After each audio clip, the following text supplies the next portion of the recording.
Iverson posting in. He wins it. He won the game. Be there to say absolutely no. Three from Scott. Yeah, do you love this game? Crispy, crunchy, and nutritious. Haven't said that in a while. This is the Sixers Talk podcast brought to you by Wilmington University. Wilmview Works, Danny Palmel's, the esteemed Paul Hudrick here. Joining us, the level-headed one, as always, and our producer, Ben Berry. Waiting in the wings. He's kind of behind the scenes doing his thing, but you are front and center in our minds as always. We appreciate you joining us. Subscribe at NBCSportsPhiladelphia.com, wherever you get your podcasts. Keep those ratings, comments, thoughts, suggestions coming. We appreciate it. And Paul, how are you feeling, buddy? How are you? Are you doing good? You know, again, Danny, all things considered, man, I can't complain too much. You know what I mean? I'm in the same boat as everyone else as far as being quarantined and trying to figure this out and, you know, being safe and being careful. But, like, honestly, man, things are good. I could really use a haircut if I'm being really real with you, which is why I've been rocking a hat for all these podcasts. But other than that, man, I truly am doing well and feeling healthy. So can't ask for much more. Well, you got the Batman emblem on your chest, so I know that makes you feel right. I sure do. At home. I sure do. I always have Paul, Batman right here too. You know, Paul, a big Batman fan, and I think that something we're more excited about than Batman is possibly the return of basketball, because Adrian Wojnarowski from ESPN with a report that Adam Silver is expected to release around June 1st the details of players returning to their playing cities. You know, players were, you know, left to go home, or, you know, for instance, like Josh Richardson went back home. For guys like him returning to Philly, how that might look, what the exact process would be like. Along with that Wojnarowski report was the fact that maybe basketball will be played at one of these bubble cities in Orlando at Walt Disney World or in Las Vegas by July 1st. Are you optimistic, Paul? Do you feel encouraged by this news? Yeah, I mean, when you take – so it wasn't just Woj's report, also, you know, The Athletic with Shams Charania and Sam Amick, and then also Kevin O'Connor, The Ringer. There was a bunch of stuff that came out, which to me, the fact that there are so many reports coming out and so much that we're seeing now, that the NBA is – the wheels are starting to turn. You know what I mean? Whereas the last couple months, we really haven't had much to go off of. Like, yeah, there were whispers of, you know, Disney World being a location, Las Vegas being a location. We heard whispers of it, but this seems like the first time this is picking up steam. The Athletic report is saying that Disney World is the clear frontrunner to host games, whereas the ESPN report is still saying they're looking at an east-west scenario of Florida and of Las Vegas. Obviously, the Sixers are in a really strange spot because, you know, all these teams now, they're opening up practice. I think it's something like 20 teams have opened up practice facilities in states that have loosened restrictions. The Sixers are in a funky spot because their practice facility is in Jersey, who has been hit hard, the second worst in the entire country of any state. So their restrictions are still very much in place. Southeast PA, those restrictions aren't going anywhere anytime soon, it seems like. So that leaves Delaware as an option, which Elton Brand mentioned to reporters a couple weeks ago. So maybe that's where the team winds up heading down to Delaware. And then on top of that, Danny, when you look at how the Sixers fared in Florida, first of all, they were 0-4 in Florida this season, lost twice to Orlando, lost twice to Miami. Then, even if you want to say they go out west, they were 2-6 out west this year, both wins against non-playoff teams in Portland and Sacramento. So how is that all going to factor in? I don't know. But, like, the overall thing, though, Danny, like, to your point, am I feeling optimistic? Yes, of course, because this seems like we're getting a little momentum. This is gaining a little steam, and the NBA is seriously looking at coming back. Hey, folks, don't shoot the messenger. Paul's just delivering you the goods. The Sixers, 2-10 in Florida and the West Coast. So he's just giving you the information. They know. Like, we all know. Yeah. We all, you know what I mean? We all know the road splits are terrible. Like, we all saw it. Like, so it's not surprising that that's the case. But, you know, there's also room for optimism in that they all got to be laser focused, and maybe that actually helps them. I'm a little nervous. That's just really how I feel, man. I don't know what to expect. I'm concerned about the safety and the health of the players and the people involved. And, you know, so much has been made in some basketball circles about the older coaches who are going to be, you know, in that high risk group, who, as well as referees. And, people helping out with, coaching staffs and stats and everything else. So I don't know, man. I just feel like there's just like such a tender spot here of tenuousness where, it could be a domino effect of, someone gets infected and then all of a sudden, a group of people are infected. Kind of what we saw when the league was originally put on hiatus with Rudy Gobert and Christian Wood, and the Sixers haven't played the Pistons and so on and so forth. So I'm a little nervous, man. Honestly, I have taken some encouragement from the UFC because I watched all 3 of those events they put on. It was great. As it normally is. I like the combat sports, and I didn't think there was anything taken away that the fans, it's obviously better with fans there, but I didn't feel like the product was dumbed down or watered down.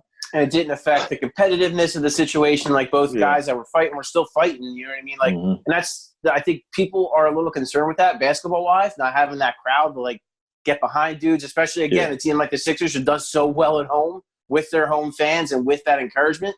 So how is that going to affect them? I think is a totally fair question. And I think, Danny, I think for me, you're totally fair in feeling nervous. And I think it's both. I think it's a nervousness and an optimism because we don't know what it's going to look like. And I've seen, I feel bad that I can't cite the report, but I've seen that, the idea of if a guy does test positive, the league is going to continue. But that player will have to be quarantined. What if we're in the playoffs? Oh, Lord. But seriously, and like, God forbid, Joel Embiid, Ben Simmons, Giannis Antetokounmpo, like one of these guys gets it, that's going to completely mar everything. And it's going to, we talk about, that asterisk it could put on something. If something like that happens, there would for sure be some type of not physical asterisk, but in our mind, we would put it on there because the NBA wouldn't have been at full force. So that's a scenario that I'm concerned about. To me, if a guy gets it and you have to shut him down, I don't know that it's fair to continue play, but that's supposedly one of the things that's being discussed. Yeah, man. Just these sports never devoid of drama. Even when they're not being played. even when it's not being played. So I look at what they're being, doing with, the German soccer league restarting and, baseball in Korea. I do feel like with the U.S. being one of the epicenter of the disease suddenly, I don't feel like I feel like people are taking the proper steps. They're being cautious. They're slowly trying to roll this thing, forward, particularly with the amount of money that's being lost and people's livelihoods and things like that. I just want to make sure that it's worth it, that the risk that we're taking is actually worth it and that everything is in place so that we can be as safe as possible. So I just need some reassurances along those lines. I'm sure I'll feel okay about it. I don't want to put my, selfish desires to see, basketball or football or what have you, trump, the fact that, these players have families and are human beings as well. So it's a fine line, man. It's a tightrope. So I'm just trying to. You're a human. You know what I mean? Yeah. You're just having a human thought because I think anyone who has a shred of human decency is thinking the same way you are. Like, of course, we all want to see basketball. We all want to see sports. We don't care if we, maybe we can't be there in attendance, but we can at least watch it live on TV and get some finality to the season, some closure. But yeah, I mean, of course, in the back of my mind, it's always going to be this nervousness of, man, like I really hope that all these guys are doing everything right and taking the right steps. And, and to your point, not everybody is being smart. You know what I mean? It's just the reality is that not everybody's being smart. Some people are getting antsy and doing some crazy things, and you hate to see something like that ruin it for the rest of us who are being patient and who are trying to take the right steps. So that's going to be a growing concern too, is, I hope that the people that are in the league that are going to be working around it are going to be smart and going to be mindful of their surroundings and knowing that what they do has such a huge impact on everything. Your NBC Sports Philadelphia podcasts are now on the My Teams app. Listen to Eagle Eye, Sixers Talk, Phillies Talk, and Flyers Talk right now. Hey, George, we want to first thank you for your contribution to Noah Levick's article here on NBCSportsPhiladelphia.com that's been getting a lot of play. Your contribution, along with Jermaine Jones and Eric Snow, it really helped get that some real good traction. So we appreciate you giving us your time then and now. Well, thanks for having me, man. I'm glad I was one of the players that answered and you got a call from you guys. Well, George, let's go back to where it all began, man. You're at the University of North Carolina. You end up winning a national championship there. That had to be incredible for you. But I'm curious, specifically, easy for me to say, specifically, what your interactions were like, because I'm sure at that time Michael Jordan was coming around and probably spending some summer or just visiting you guys or what have you. Did you have any interactions with Mike on Tobacco Road? Oh, definitely. He would come back in the summer and play pickup games with the guys.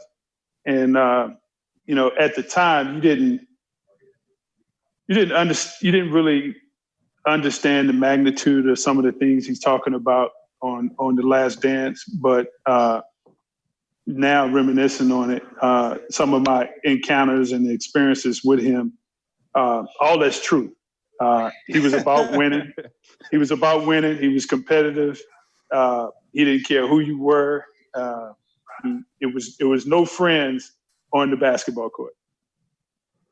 He obviously left behind, a remarkable legacy. As Danny mentioned, you yourself, I mean, your career at North Carolina is nothing to sneeze at. You win a national championship. But kind of what is that like? Is that something you kind of embrace, kind of being in that shadow? Not shadow, but you know what I mean? Just kind of having to, Michael set that legacy and then your team comes around, you guys win as well. Is that something you felt pressure to, or is that just something you just kind of embraced?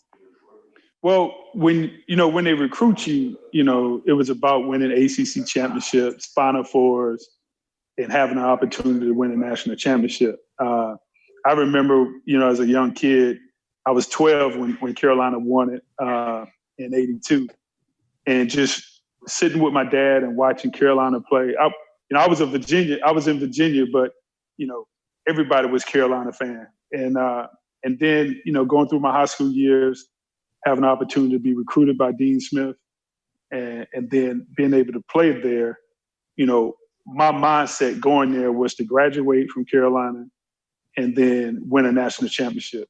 I had opportunity to go to 2 Final Fours.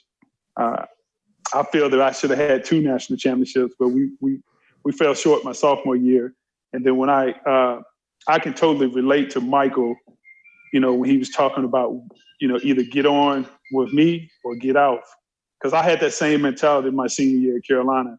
I had a couple of toughers. I had a couple of wrestling matches with some 7-footers at Carolina during my time because I didn't think that they were taking the approach serious enough.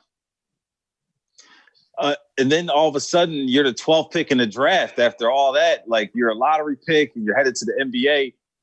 It's interesting because you look at the time that you came up in the league, having been interacting with Michael at the University of North Carolina, and then you come into the NBA and he's winning his 3rd championship, and you're on the Lakers. What was it like, seeing Michael in his element there, so to speak, in the NBA and being so dominant at that time? Well, you know what? When they talked about, that transition from him trying to get past the Pistons and beating the Pistons, I remember vividly when I came into the league, you could hand check guys. Mm-hmm. So they had like Buck Williams, big guys, Terry Cummings, Otis power Thorpe. Forward. Yeah, Otis Thorpe. Power forwards that were power forwards. And that year, early in the 90s, the league was still, you can chuck guys coming through the lane, knock them down, whatever. And then towards my later years, they kind of opened it up, wanted the guys to run freely. So I totally get what Michael had to go through to get through the Pistons. I want to fast forward now to when you become a 76er. When you arrived here, I mean, I know when we talked to Jermaine, I know he made the joke that, he came here from Georgia and being a big time scorer in the SEC. And when he got here, Larry Brown was like, nah, like that's not your role. Like this little guy's going to take all the shots and you're going to have to figure out your role.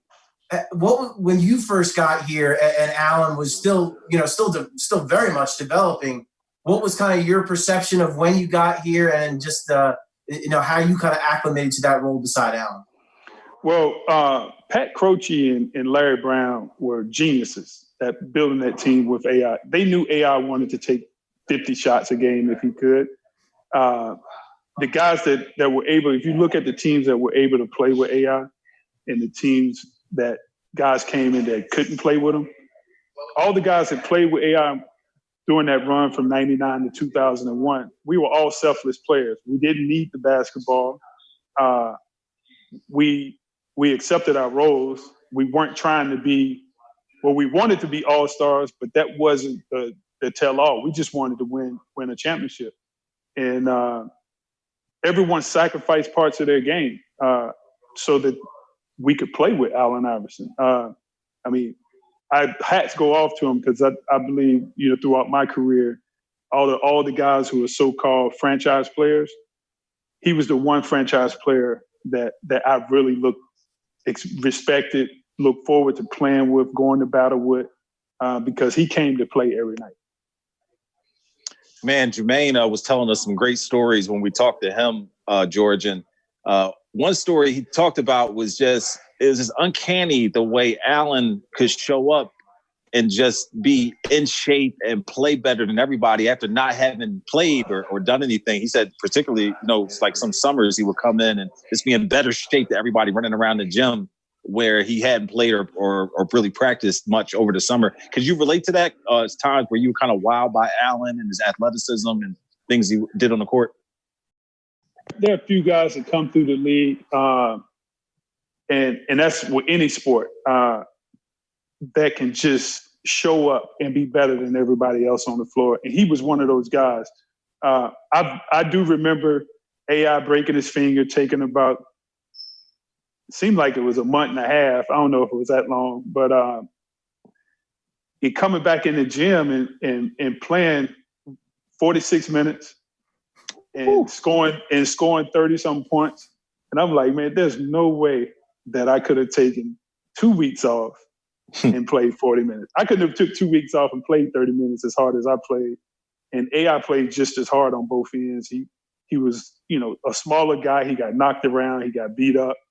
And it didn't stop him. So, yeah, I remember that. I remember that instance. I think, when he broke his finger, might have took 5 games off. It felt like it was a month, but he came back the next day like he didn't miss a beat. When you think back to that, that run to the finals, unfortunately, you got hurt, Eric got hurt, and it's just you guys were just so banged up. Matt Geiger got hurt. And then the next season, things happen and the team is completely different. You get traded to Charlotte. Is there any part of you that looks back on that and thinks, man, it's like we only had a shot at a full – and like, you mentioned that they built that team perfectly around Allen. So is there a party that looks back and says, man, if we had a shot to be fully healthy and go at it with that team, then maybe we could have done something even more special? Yeah, I kind of regret because, I had a stress fracture throughout the whole year, and I probably should have sat down before the playoffs started to let that heal up.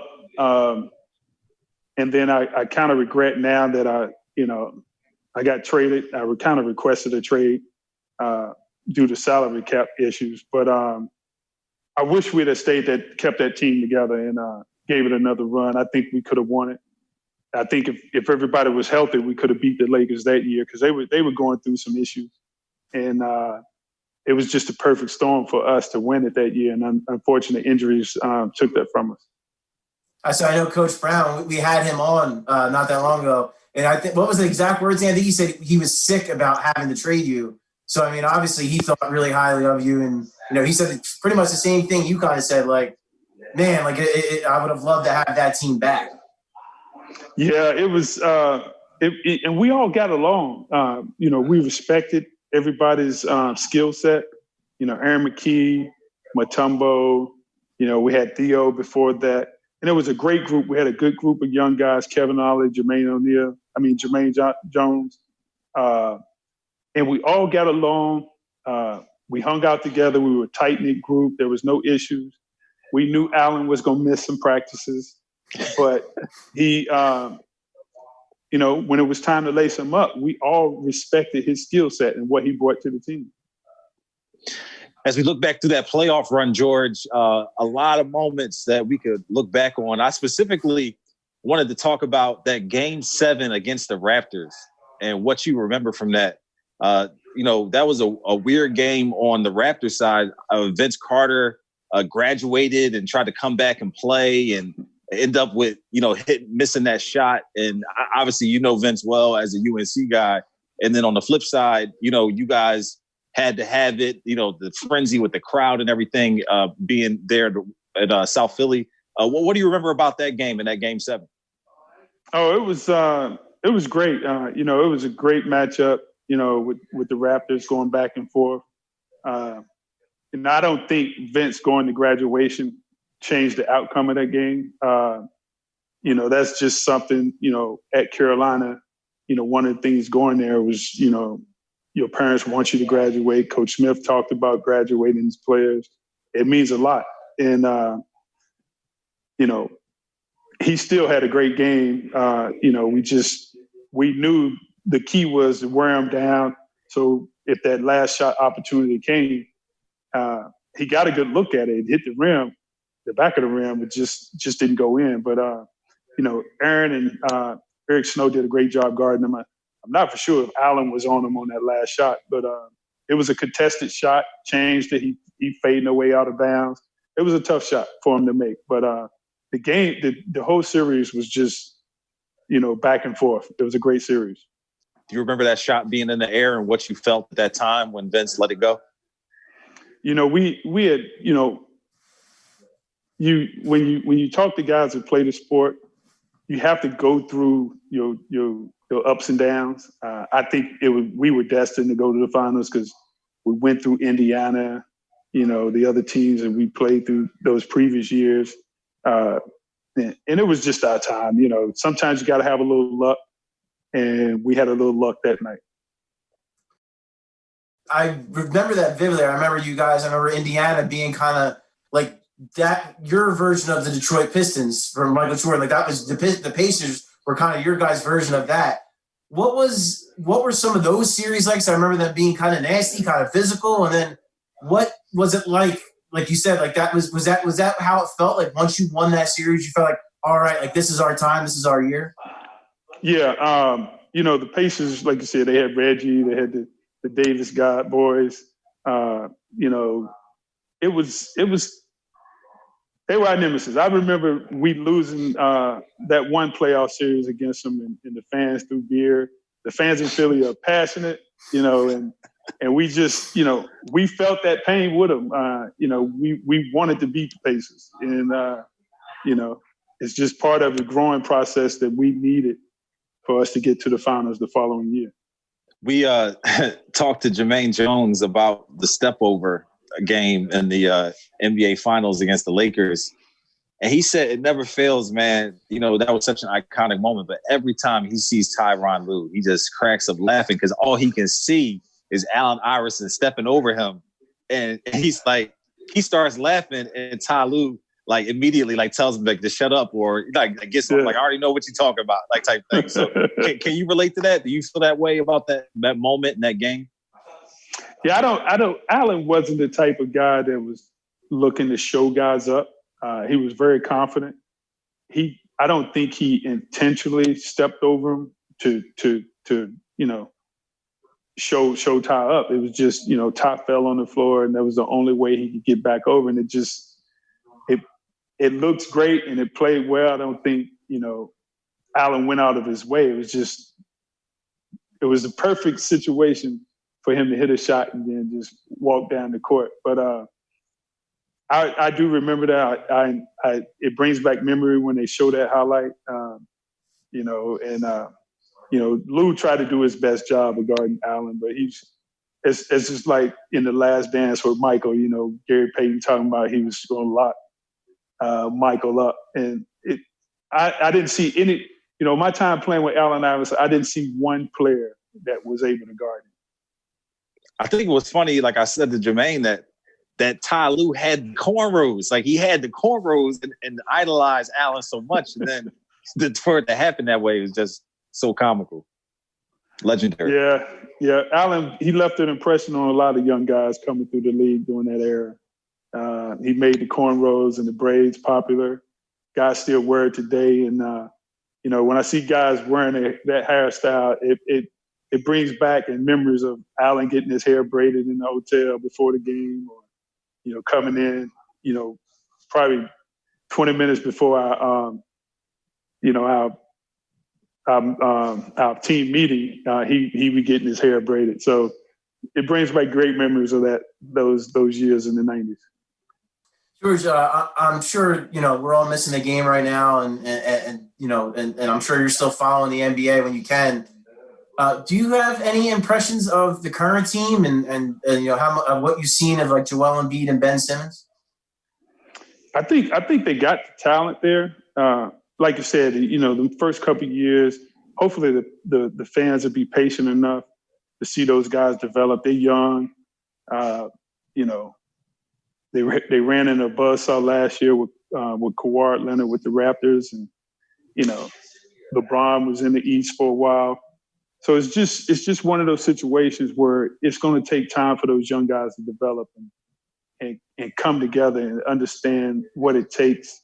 It's fine, you can win games during the regular season, but the playoffs is totally different. So, you got to have a different mindset, and you got to be zero and dialed in, and not just those two guys. It's a team effort once you get to the playoffs.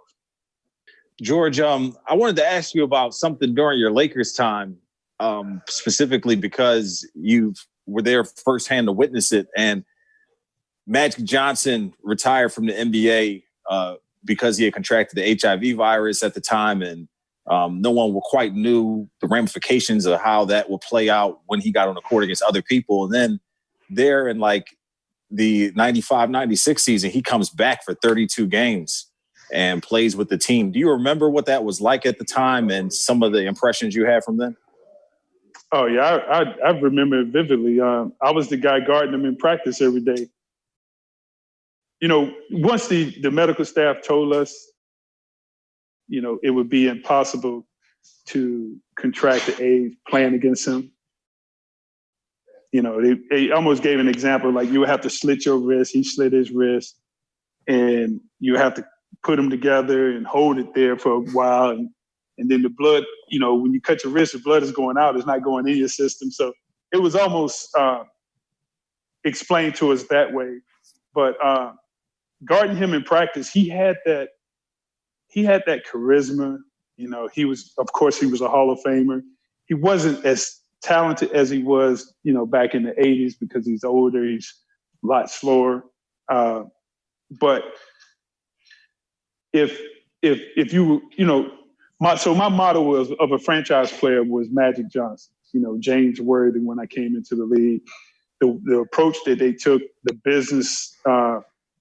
business approach about the game and game preparation, it was unbelievable. The fanfare that he demanded that came around once he came back was kind of like what you see with The Last Dance. Not on that magnitude because the NBA wasn't as marketable as it is now, or when Mike came through winning his 6 titles. But Magic was a great teammate. I enjoyed playing with him. He was serious about it. Even then, he wanted to be the first one on the court, the last one to leave. He valued having the opportunity to play in the NBA. Do you remember any specific instances where, you kind of like were wowed by something he did on the court, or, someone approached him? His first, I don't know if his game back, we playing the Milwaukee Bucks. Mm-hmm. That was my best game of the year. I scored 30 that game as a rookie in LA. His vision was off the charts. He saw plays happening. He could see the play, direct you at the same time, and make the pass for perfect. I mean, a lot of guys, the point guards, pass you the ball and then you got to catch it. It's not a clean pass. Every pass that he made, whether it was a bounce pass behind the back, no look, he made the perfect pass. It was like eating. It was magic. Go ahead, say it. Yeah, it was like magic. It was like magic, man. I mean, you didn't have no extra effort. Every pass was on the money. That's what I remember practicing and playing with him. those Laker years. Did you feel like you had to elevate your game to his level? Was there any like pressure that way, or like extra concentration or focus or what have you? Oh, he demanded that. But when you play with a guard, when you know you're going to get the ball, mm-hmm. you run harder. You more aware, in tune with what's going on around you in practice. He's a perfect example of a true point guard. Oh, I got one more thing, George. Larry Brown told us something that I wanted to get your opinion on. He felt like that Allen never gave himself a chance to be as good as Kobe or Michael because of the way he approached the practice time and what have you. Jermaine Jones mentioned to us or his time with Kobe, like he would get to the gym. Jermaine would get to the gym an hour and a half beforehand to practice, and Kobe would already be drenched in sweat, where we know that wasn't quite Allen's way. Do you agree with Larry's sentiment in that regard, or how did you perceive that? Now that I look back on it, and I was asked that question before, yes, I do agree with Coach Brown.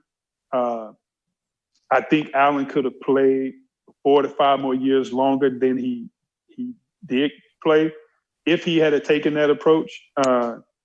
Because I think most guys when they go through the NBA career, as it slows down, they morph themselves to be able to play another position. I don't think Allen shoot threes like Vince Carter is shooting threes, or right, extending their game a different way. I mean, I went in the league as a 4-man, and by the time my last years in Charlotte, I was playing the 2. So I think if Allen had I'm not saying that he didn't listen, because he did listen because Coach Brown was throwing information at us. We had to play a certain way, guard a certain way. But offensively, if Allen would have been had morphed himself from a 2 back to a 1, he would have lasted a few more years in the league. And I think because of those days that Coach Brown was trying to get him to understand that part of the game, when he was like, look, but the way the team was built, he didn't have to. So, but if he had taken some of those earlier lessons that Coach Brown was trying to instill in him and accepted that, he could have played more years later in his career as a 1. And because he didn't, I'm not going to say he didn't buy in, but because he didn't accept that part of learning, it made it tough for him to, at the end of his career. After playing for him and then coaching with him at SMU? Oh, it was great. Coach Brown, he was the closest thing to Dean Smith throughout my whole career of basketball. He cared for the players. And he, it wasn't about, we wanted to win games, but Coach Brown really cares about the game of basketball, about guys. I mean, when I was working with him at SMU, I think my son Santana might have been 7 or 8 at the time, maybe 9. And Coach Brown, after all day at the basketball office, we finished practice about 7. I know he got there at 7. He would coach my son. He would come in the gym and teach my son. So, and that was Coach Brown. And even when I talk to Coach today, he still wish he was able to coach and be able to share the knowledge that he has. And that's unfortunate for the game. His health is, not doing so well. He's not able to get out there as much as he'd like, but he should be somewhere helping these young men learn the game of basketball. Because once he's gone, it's going to be, it's going to be a brilliant mind that's will be barely missed. I definitely think Danny and I both got the vibe when we talked to him. Like, this is a guy who just misses the game so much, because he was loving every second of just thinking about that and thinking of the memories he had with you guys and all that. So I think he would definitely relish that opportunity. Yeah, I think if he had an opportunity to coach, man, he would love it. And he would love being a part of sharing the knowledge. It doesn't matter what age group, but he would love to share that knowledge with those kids. And it's just sad that he doesn't have an opportunity to continue coaching. You still get the royal treatment when you come to Philly, George? They treat you like they should?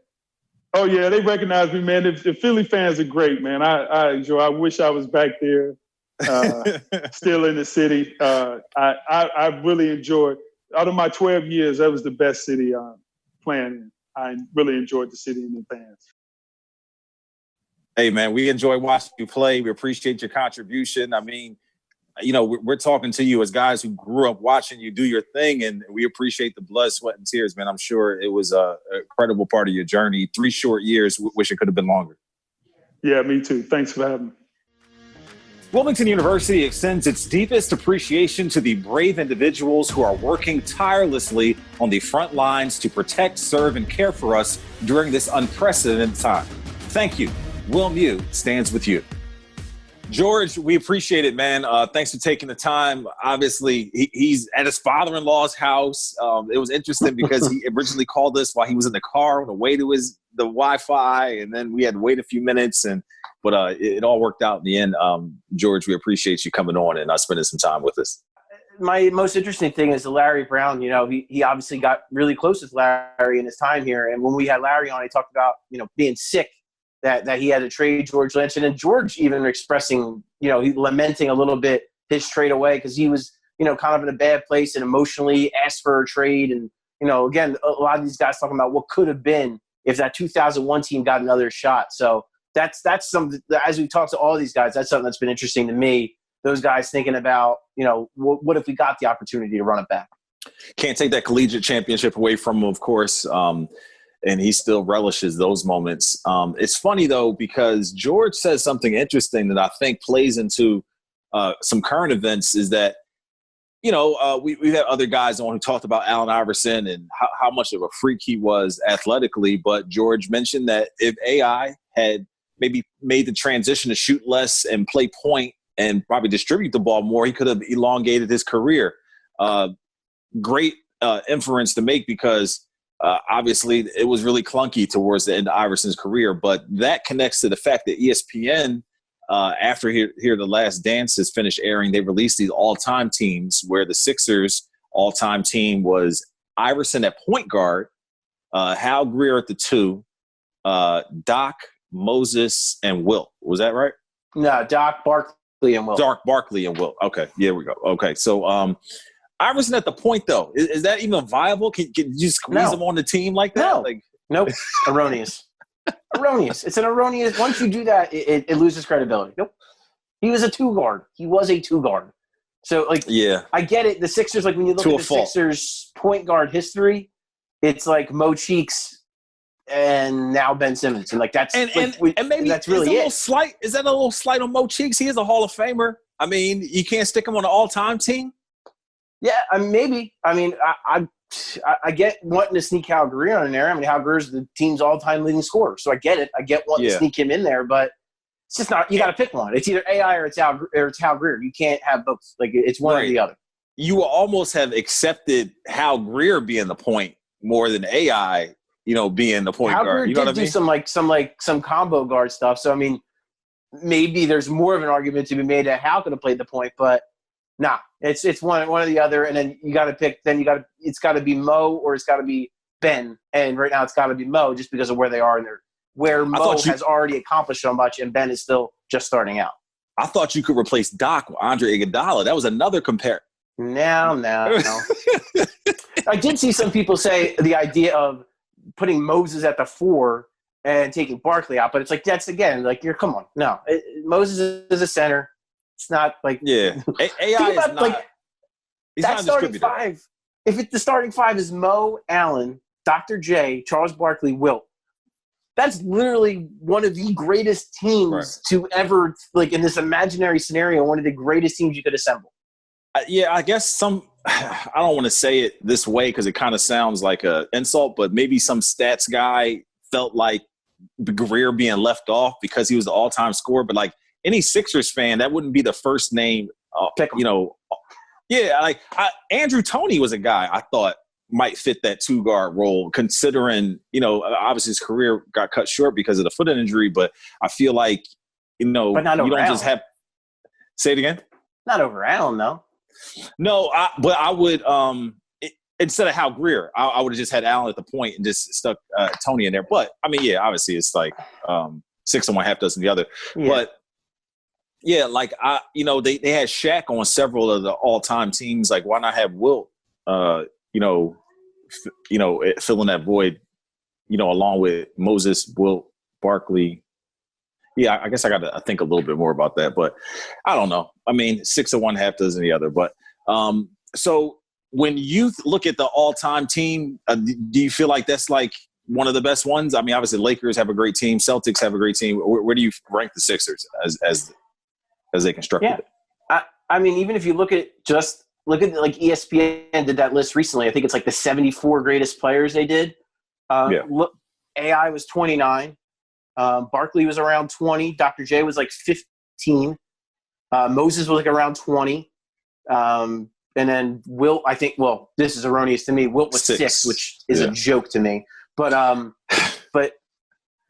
when you look at that, like, yeah, the Sixers have had some of the greatest players to ever walk the earth in their franchise. So it's, it has to be among the best. Now, what's sad is none of those guys have played since, have been played in Philadelphia since Barkley was traded in 92. But still, the idea that some of the best players ever played in Philadelphia, to me, is still such a cool thing.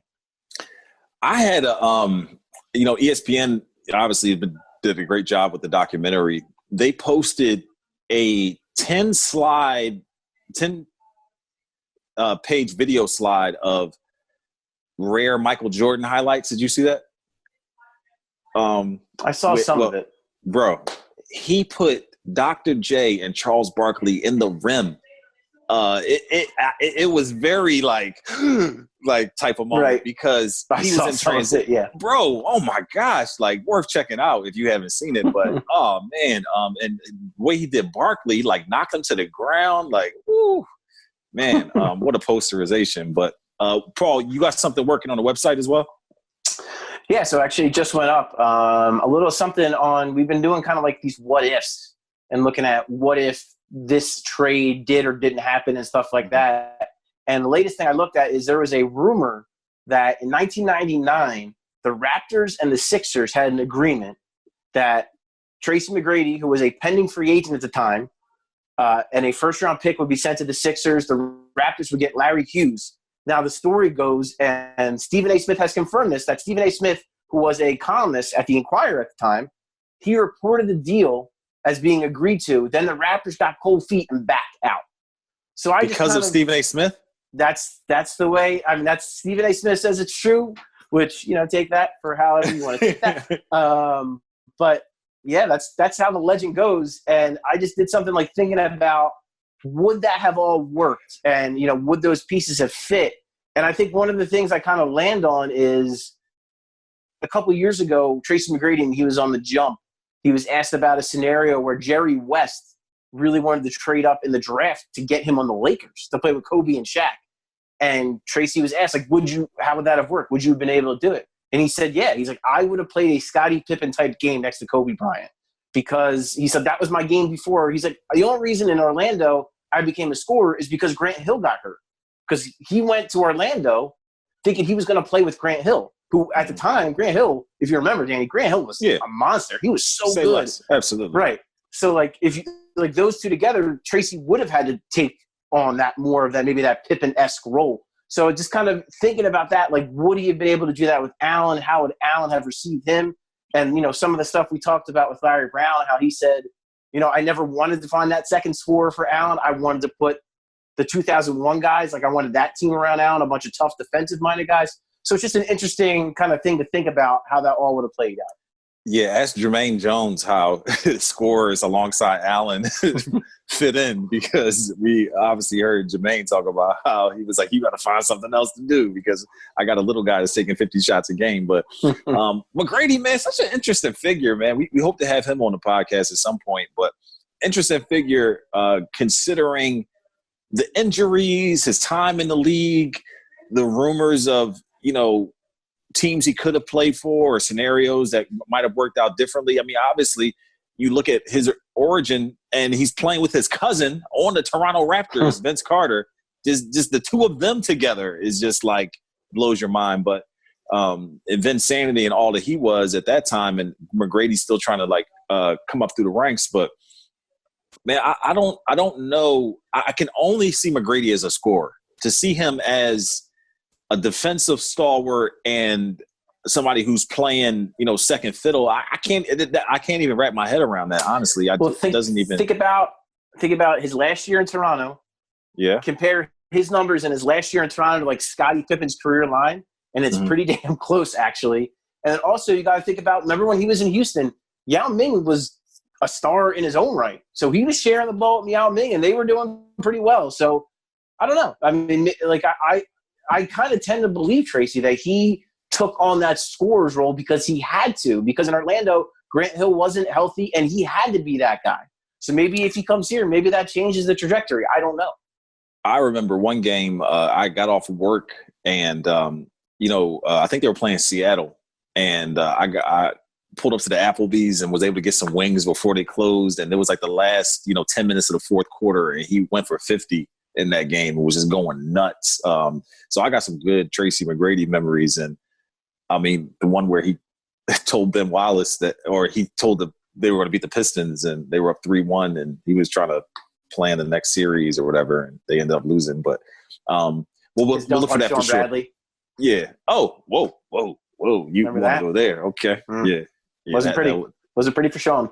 Something special. But hey, check it out on the website, NBCSportsPhiladelphia.com. Paul Hudrick, always champing at the bit with all of the latest news and opinions on the Sixers. And that's it for us. Thanks for tuning in. We appreciate you joining us here on the Sixers Talk podcast. For the level-headed one, Paul Hudrick, I'm Danny Pommells. This has been Sixers Talk, brought to you by Wilmington University. Wilmu Works.